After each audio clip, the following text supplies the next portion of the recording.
The ruined king will soon meet the victims of his curse. A futile act. Why do you persist? Because I must. Dear Riot Games, the Light Sentinel event has passed, and although it had some issues, I thoroughly enjoyed myself.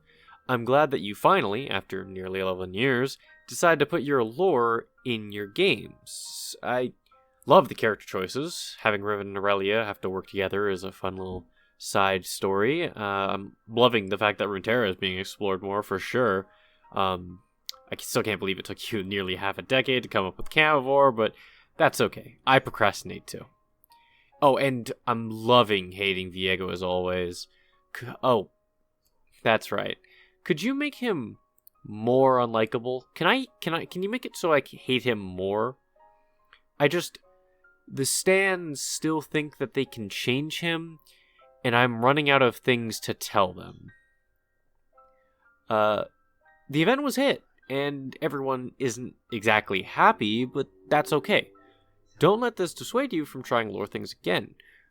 I know many people want the opportunity to explore your lore more, and I'm one of those people. You have such a beautiful world, just ripe with wonder, and, you know, I'm just excited to see what you have planned next, really. With all that said, I do have one glaring little issue I've had since the event's start. You never resolved it, and I don't think there's a way you can now. This all has to do with someone you made a background character in your original story where they should have been the protagonist. I was, so waiting for this man to show up in your story. And don't get me wrong, I'm not his greatest fan, but I was elated to see what you all thought up for this character. This was going to be his big moment, after all. You told us that when you remade his lore. So, with all that said, and now with the event over, I just have one small, itsy-bitsy question for you, Riot. Where the fuck was Yorick? To know why Yorick is so important to the Ruined King and Light Sentinel story, we must go into his lore. Something you didn't do. Yorick could see and speak with the dead at a young age, Sixth Sense style. Having this ability meant becoming an outcast, because of course it does. The only friends he ever made were the ghosts that he met. Being such a good kid, Yorick would help the spirits move on to the next stage of life. He would feel grief for every soul that left him. Eventually, he joined a monastery of monks whose entire order was built upon helping the dead rest. Even here, he was outcasted due to his mutual's envy of his gift to speak with the dead. Truly, Yorick never felt peace or camaraderie anywhere he went. Then the ruination happened. If you don't know, Viego tried to bring his wife back, and it ended up spreading a plague of undeath to any inhabitant of the Blessed Isles. This curse spread to Yorick's monastery, killing all of his comrades. The only reason he survived was because of the Blessed Isles water dangling on his neck. Every waking moment, the mist calls for him to join the cacophony of lost souls in the wake of the Isles, but he has spent thousands of years trying to find a way to end the ruination and let all, including himself, finally rest.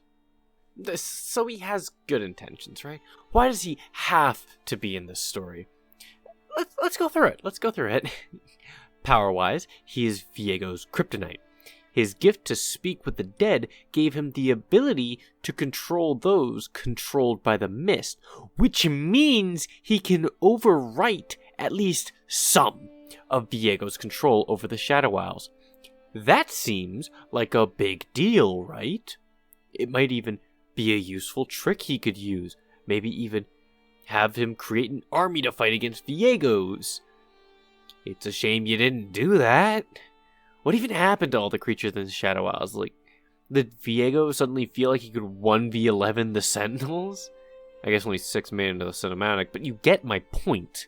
Oh, alright, he seems like the type of character that could fight off Viego's army, so it would be an even fight even without the help of the Sentinels. But does Yorick have any connection to the villain? Yeah, I would say even more than Senna. His background would be enough for me. He wants the Ruination to end and for the Blessed Isles to return. Same thing Maokai wants, but you didn't bring him up either. And they call me twisted. Yorick knows of Viego's existence. You gave him a line confirming that. Besides that, Viego has a connection to Yorick in the Maiden. As revealed in the original story you made, the Maiden is a fetter, a piece of Isolde's soul.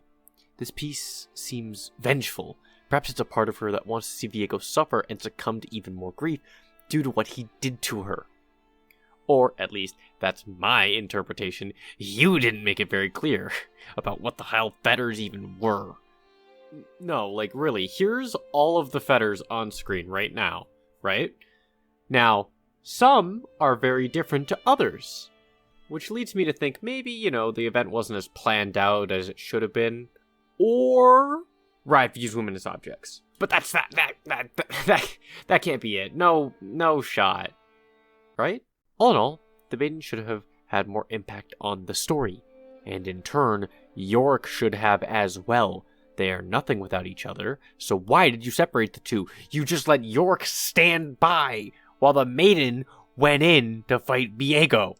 She doesn't even care. Okay, he's got connections, but you may be asking yourself, does he have the motivation? Like, why is he the protagonist over Senna or even Lucian? If you're asking yourself this question, you haven't been listening. His entire purpose is stopping Viego. As a child, he was alone. In the monastery, he was alone. And in the Ruination, he was alone, but this time there was a mist wraith telling him to kill himself for thousands of years. Through all that, he had the drive to do the right thing. He helped the dead move on, buried the fellow monks that hated him, and never succumbed to the mist. Right? You made his purpose. You made his motivation to stop the Ruination. After that, he has nothing. It's his life and afterlife goal. He has been neglected all his life, and you have the gall to ignore him on his one moment.